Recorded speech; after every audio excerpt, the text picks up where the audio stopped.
So we encourage this movement of people inside together with nutrition, because if you eat organic food and you eat well together with the nutrition, you do the 80% of your well-being. And we encourage this and we use this through edible gardens.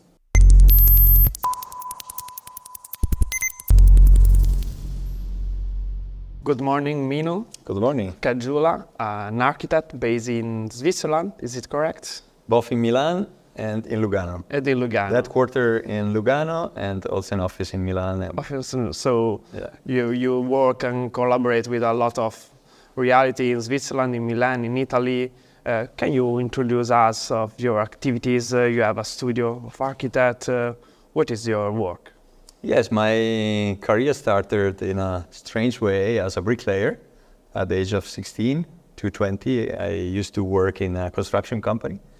And then after I understood that it was important to me to find new solution of my way of try to understand what I would do in my life. That is the great love for architecture and the world of art. And so I started studying in a university, first in Switzerland, then also in the United States, in Columbia University. Okay, wow. And then I came back in Switzerland and I opened my own office, and we are now 30 architects. When you opened your office, when it started to already work in this almost 20 years ago. Yeah. 20 years ago? Quite young, wow. But yes. We are really lucky because we have a lot of people that trust on us in the past, also today, and we hope also in the future. So we learn a lot from our project and our buildings. Actually, we build a lot, and so we are lucky guy that we are able to work both in Switzerland, in Italy, with the new goal to arrive to New York City, because I grew up as an architect there, also because I was working with Stephen Orr Architects in New York City. So for 2 years, 2005, 2006. We won actually several competitions, both in the field of museums. The first in Herning Center of Art, that is in Herning, Denmark. Okay, yeah. And the second à Biarritz, c'était la Cité du Surf de l'Océan à Biarritz. It's a museum in the northern part of France. And then actually I work a lot to have opportunity to stay there in New York. Then when I got it, I changed my mind and I came back to Switzerland. Can imagine. Yeah, you develop a mixed culture of architectural culture with a lot of influence came from different parts of the world. So you build a particular vision that you put in your work. What is your architectural vision? I start from making a journey, if you allow me to do it. So life on Earth exists from billions of years. So 3 billion ago, the first cell on Earth arrived. And after billions of years, like 2.1 million ago, we start having hominids on Earth. 200,000 years ago, we started using our brain as people that, as person, if you want. Okay, of course. And then 6,000 years ago, we started living in civilizations. So we start having this important thing of stay together in one another, and society grow up like we know society today. But then in only 240 years, we changed everything through the first fire, coal, steam machine industrial revolution. Mm-hmm. And then after also with the oil industrial revolution. And 1969 arrived the internet, the computer, so we pushed the throttle on the changes. And today even more with AI, with the robotics, with Internet of Things. So I think that as architect, I have a great responsibility, because often as humans we forget the importance of life on Earth. And we forget completely sometimes in this crazy, fast and fickle world, the importance of our origins and the importance of our well-being. So I crystallize in a monograph that is Open Being, that I published a couple of years ago. Okay. Open Being, or being open, is the double face of the same aspect. Is the idea of looking at a topic from different perspectives. and working with people better than us, better than me, that knows from different fields aspects that are important to arrange and to arrive to an holistic vision of well-being in architecture. And the only way to do this, it's really to look at a world from different perspectives, as I said, and also questioning often ourselves. And I think only the stupid that change their minds. So it's important to really be not only visionary, but for sure we try to understand the future.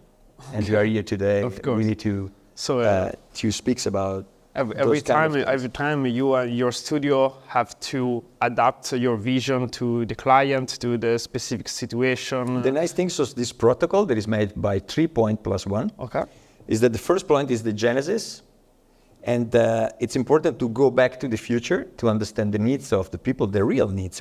Architecture was born to protect people. We were living in caves millions of years ago, and not only. And at the end, architecture protects us from different points of view, from meteorological point of view, really physical aspects, but also from psychological typology of aspects. And that's why it's really important to listen before to speak. Not only our clients, but especially the people that we live inside the architecture we are going to design and to build, every kind of asset class we are going to do. And this is really the first most important things to understand what are the people needs. And then the second point is the place, because we go to Mars, to the moon, but then the blue planet is our Earth. And it's our place, it's our home. We have to take care of her. And I think really important is to understand through rebuild with our hands the sites we are going to design through models. That is my way to work. It's my way to create. But I start to create only after the analysis of these two first points. The first, the needs of people, and the second, it's the needs of the place, because a place has two generally completely different approach into the analysis. The first is really technical, it's really practical, so the morphology, the meteorology, something that you can really touch. A lot of conditions. And the second is something intangible, but really important, like the memory, the history, the economy, the geopolitics of a place. So I can work and create all over the world, but every time you have to change your radio frequency and understand what exactly this place needs to have the goal to do for sure something not worse than before. This is a great challenge to get. And these two first part is just part of the analysis. And then there is the third part, that is the one that makes me smile every day coming in my office, and not only. There is the creativity part. We have to smile for sure more to be yes man and yes girl that can do something really better for this changing world. And the creativity part allow me really to work together with people that are better than me in my team, with my clients and with the craftsmen that they work with. As I told you, I was a craftsman, so the craftsmanship is something crazy important, because in the world of art, the artists work on each objects, but in the world of architecture, even also in the world of art, in the modern art and even in the contemporary art, some artist does the idea and then somebody else builds for them. But in our case, craftsmanship, it's something that cannot exist architecture without the craftsmen. So this relationship and this idea to work with people that exchange with you values, ideas, and we work a lot through images that generates like ideogrammatic images that comes from the world of art, the site, the clients we work with. And also through serendipity, so you go for something and then during the journey, something else arrives. So, and this is the best way, I think, to work in team to get the +1, that is the goal, that is the well-being of people. And the well-being is really difficult to get. The real luxury today, it's the well-being of people. So feel well, it's something that you can not pay for. And as a great value, and this is what we work on every day through motion. So we make our project able to encourage the movement of people to make them feel good. And we are that silly sometimes. We spend millions of dollars going to gym, and then we are so silly that we take the elevator to do one floor. And so we encourage this movement of people inside together with nutrition, because if you eat organic food and you eat well together with the nutrition, you do the 80% of your well-being. And we encourage this, and we use this through edible gardens. So we design gardens you can eat through simple stuff like rosemary, sages, urban gardens. Yeah. And we encourage also the way to teach how people can understand where the food comes from, because you are only able to open the refrigerator and take the food from, but at the end you don't know even where it comes from. So the idea to exchange the knowledge through teaching to people how important life and how energy is taken from the food for living better, it's something really important for the people living inside the spaces we are going to design. And then there is another part that is philosophical, but also intangible, with intangible meanings, that are the perceptions, cognition, how you feel a space through the five senses. It's something, to me, really important. Every object, from a spoon to a train to a shuttle, is designed by the anthropometric relationship between humans and stuff all around you. Look out the building, you see that everything around you, differently the nature, is designed to be interconnected with you. And so this anthropometric relation, it's something that we really have to take care through the environmental way. This is an environment, so you can feel good or bad into this environment. And this is really important part of the well-being through also the environmental issue that we also really take care through the carbon neutral, the zero emission projects, and that today is something, it's a normal use to do. We cannot think a word without this topic to get. Technology is really important. We are working with companies, both in Italy, in Switzerland, and in USA, that are allowed to get your sensation through the heartbeats, through the pressure, the temperature, that will allow us to understand how you feel inside the space and anticipate your needs even when you don't know exactly that you will need it. Because through the data, we can resume your way of living during the time, and then we can anticipate if the temperature, if the light have to change for you, and with the idea not that far in the near future that the space will change its shapes because of your feeling. And all those things together with the economical importance of a project that is sustainable also from an economical point of view, because we are designer and builder. So if something works 360 degrees. And this is the way that we approach that seems complicated, but I call the great value of the obvious that brings simple ideas that are understandable from everybody. Wow, it's a very large perspective that involves architecture, but also a lot of things, very, very interesting. And I would ask you if there is a particular project maybe that you are involved in the last months that can be an example of what you say. One of the projects, they resume in one way or another our protocol. We have a lot of them that does the same, but Alice Trepp is an atelier of an artist in Origlio, in the southern part of Switzerland, where I come from, the Italian-speaking region. And I met Alice, that she is a great artist, but even more a great person. She used to live 6 months in Ecuador, 6 months in Switzerland. And when she lives in Ecuador, she helps in every way possible the poor person living in the Chota Valley, where she was born and when she grew up. And she creates with those people a really interesting, strong bond and relationship that she translates into a photography, a specific moment into their lives. She translates this in a hyper-realistic culture. And I love the way to, as I said before, to understand her needs and where she comes from, to take out the best I could from this.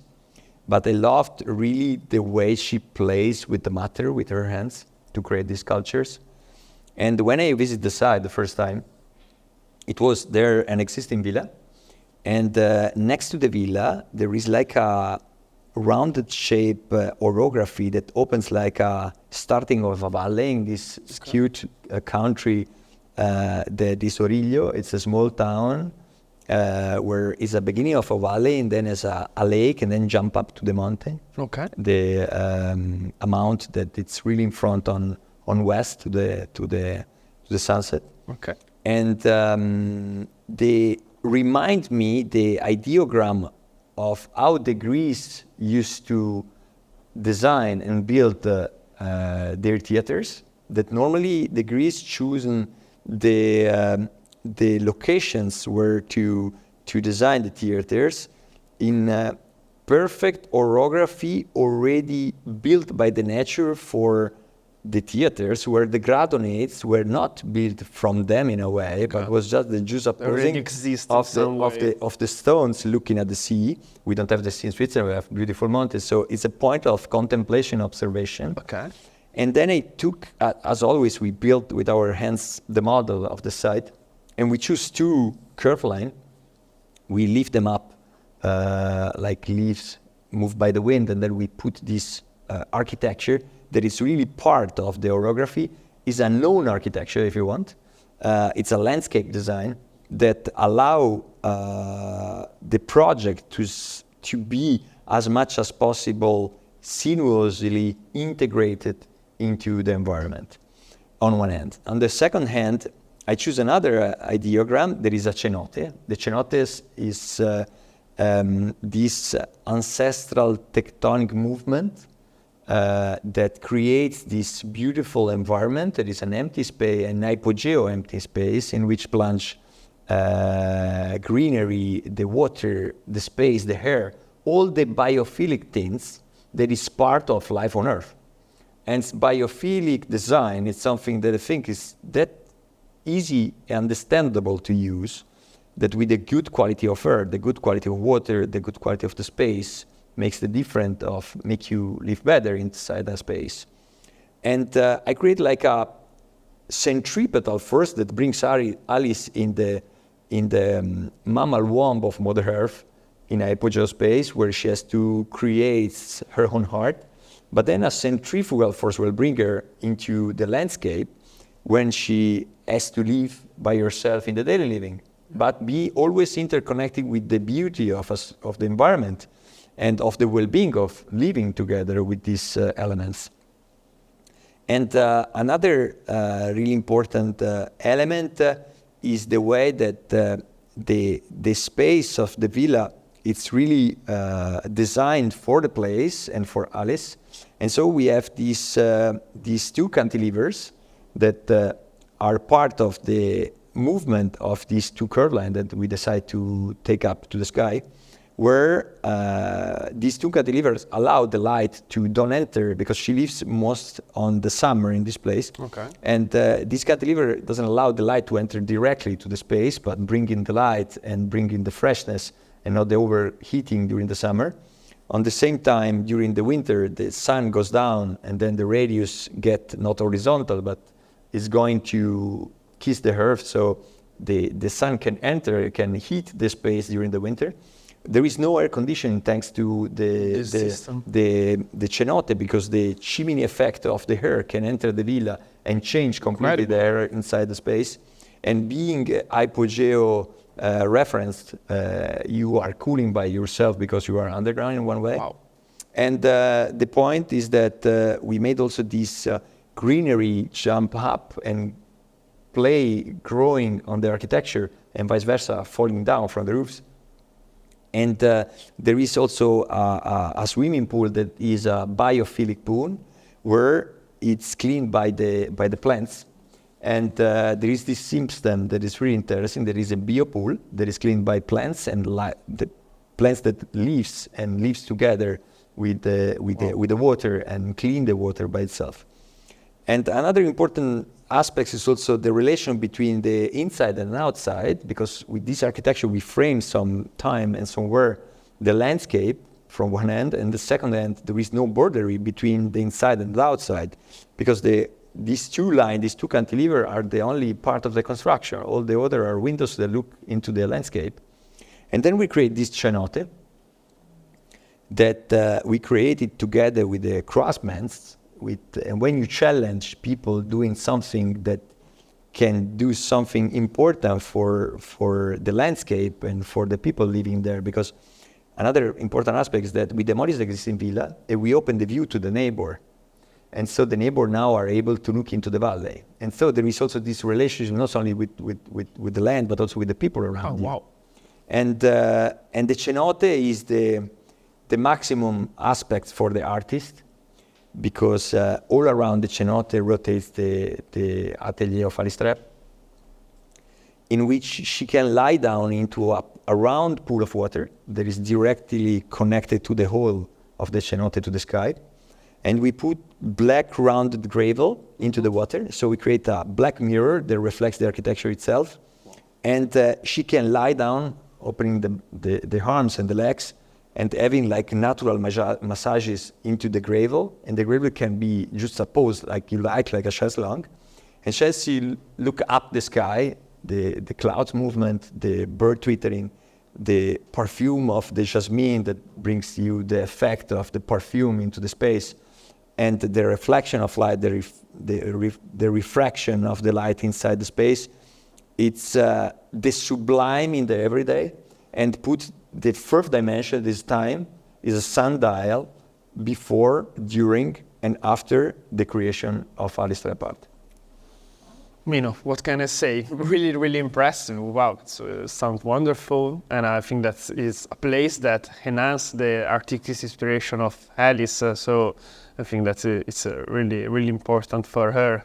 And yeah, listening to you, you talk about a lot of future, contemporary, and create something that is related to the past. For instance, you talk about the ancient Greek, but also that being contemporary, and also related, I can imagine, with technology and the digital aspects of our lives. So you think that is there the possibility, I think so, that can be a good relation between nature, for instance, and something really technology as the structure you talk about. So about this relationship between digital technology and nature, how can they coexist in nowadays? Yeah, it's a nice question. We are working now in a project that is Adem City Portal in Lugano. And thanks to this company that invite us, we are trying to understand how these two parallel worlds that are the real life and the gates that make you enter in the virtual world can coexist. And it's a project that starts from Lugano and then goes all around the world in a specific topic city. And the idea is to reuse known places and allow the human reborn of something or some places that are not used anymore. We have an example in Lugano that is in the center, is this underpass that connects the main plaza of Lugano, that is Piazza Riforma, to the lake. And this underpass goes underground and under the water level. Okay. And goes up again on the water, crossing the main street on the lake that connects east and west. Okay. And the idea of this project is really to understand through not only our protocol, but can be a tool that sometimes technology today, it's looked by people as a creator of a dystopic world. But I think that if architects that are not only designers and thinkers and builders are also thinkers, and they have to think in a way to exchange the world of the real to the world of the digital, we can really do the difference for the human being through the technology. As I explained before, through the sensor, through the Internet of Things, not only the people, but also the machines, and we can anticipate the needs of the people. In this case, we can go further, and we can understand how the five senses can be exploded in something else that we don't even know yet. And thanks to idea to have thinkers that take care of the humans and the places through the technology is the only way to do our best, not only for these days and our generation, but especially for the future and the next generation. Yes. Wow, really, really interesting. So is this a project that you are now you are doing in Lugano? Yes, or it's already finished? Or no, it's going on. It's going to be designed and to be explored. And in this underpass, we would use screens that allow people to be interconnected to these portals, that inside these portals, in which you can enter through the cell phone and in other ways, you can enter to the new Lugano City of Art. And so inside this software, you can get the vision of the new Lugano, thought in a way that are allowed for us to understand where are the limits of the well-being of people, and you can admire the piece of art that inside the new Lugano Museum of Art, a museum as a city and also as a building. Museum as a city and as a building. Wow, really interesting these things. So maybe you can imagine that this perspective, I don't know, can change the world or maybe change the way we look to the world. So you have this vision maybe can really be. As I said, for me, I really attract from the stuff that scares me. And in some way or another, I'm one of the part that thinks that we have to be careful about the dystopic world done by the exaggeration of the economical world that push the throttle on the direction of the technology. But I think that really, if we can work with people better than me, that knows better than me around technology, and connecting this knowledge through the knowledge I think I know as a builder, as a bricklayer, and as a person that think that the innovation is in the past and not in the future, the match will be a crazy interesting explosion of well-being for everybody. And the only way it's really to mix this knowledge and understand that the senses into the way of using the technology can be completely changed by something that we don't even know yet. Yes, because I think that some people maybe can think that nature and technology are something that cannot relate to each other, but they are in contrast, not in some way. They are, you think? Yeah, yesterday we were with Francesca, the person I work with my office in the communication and marketing, and we saw in a museum the idea that also the humankind works with energy like the computer, because if I switch off the world of internet, that will never happen, but everything stopped. Yeah. And life, in one way and another, is the same. When we were born, something happened, and then we need to eat to get energy to survive. And one day, everybody goes in the same place. But the idea of this exchanging of energy between people and machines, in one way and another, are son of the same psychological mother, okay?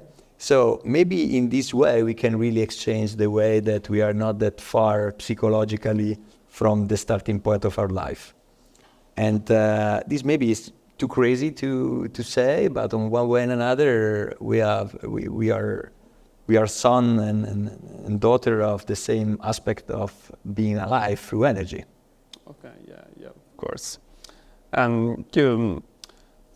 You talk a lot of something that is related to architecture, of course, but with a language that is a lot focused on humanist, about philosophy, about poetry in some way. It's interesting this point because maybe in general we think that maybe architecture is something related to mathematical, to a project, but this perspective, I think that is really interesting, and how this perspective helps you in your work, maybe also to find different clients, but also different environment in work with, because it's very particular perspective. Yeah, I think that the architects are not only, as I said already, designer or builders, but are thinkers. The only way to be up to date, it's really to organize and participate, like today, in talk, in speech, in think tanks, in conferences, in podcasts, where you can exchange with people better than me in different fields. Things that I'm used to get from books. I read a lot, but sometimes the exchanging of knowledge with people is faster than read, and you can really exchange your knowledge with other people really faster and in a smarter way. And that's why we organize. I'm organizing, actually invite all of you guys in this conference in Rome, the 27th of June, in the headquarters of the architects in Rome, in the Aquarium of Rome, with Stephen Hall, that was my mentor, and together with him we are exchanging this lecture. That it's the name of the lecture is Art Drives Architecture. So you understood already the topic, and he's, as I said, my mentor. And this is the only way to organize this meeting and these moments. It's open to the public in virtual and also in person. You can get the invitation through internet, through Diazen. Diazen, it's a company that I love the typology of companies that are also humanistic. It's a factory of plaster, and they took her at a forest in Sardinia of corks, and they used cork into plaster like the Roman used the way of building the building with the Cocciapesto system. And they translate this going back to the future. So they found the innovation in the past and not in the future, and this is the way. Yeah, this is the way. And with this plaster that put it inside the space and outside also will allow to balance the humidity through the corks, will exchange the heating and the cooling from inside and outside, decreasing the warming in the summer and doing the same in the winter. And so this is the way to work and to organize meeting and connecting with not only the world of the design, the world of art, but the world of the industry, the world of the economy. Architecture, we are like orchestral. You know, we work with a lot of musicians in a way, and so we have to make everything sounds in a purpose way. Yeah. And as I said, we have to do something that is not worse than before. Well, thank you a lot, Mino. Thanks. I hope to see you in Rome. So yeah, I hope so. I'll follow you for sure because your work's really, really cool. You really. Thanks a lot. You're really gentle. See you soon. Thank you. Thank you. Thanks a lot. Thanks a lot. Have a good one.